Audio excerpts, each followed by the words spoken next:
आनंद वृक्षवल्ली आम्हा सोय रे वनछडे. निसर्गाच्या सानिध्यात थोडासा वेळ राहून पहा.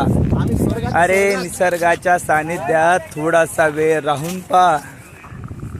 थोडासा वेळ दे निसर्गाला. थोडासा वेळ दे निसर्गाला. जीवनाचा आनंद थोडा घेऊन पहा.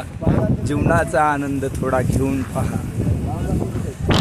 दिवस जगशील दगदगीच्या जीवनात. अरे खूप दिवस जगशील दगदगीच्या जीवनात. निवांत 2 क्षण या गड किल्ल्यावरती येऊन जगून जा. अरे गड किल्ल्यावरती येऊन जगून जा. हा शूरांचा पराक्रम आहे. हा शूराचा पराक्रम आहे. हा युरांचा पराक्रम आहे. या ठिकाणी येऊन एकदा अभिवंदन करून जा. अरे येड्या गड किल्ल्यावरती येऊन एकदा गड किल्ल्यावरती येऊन जा.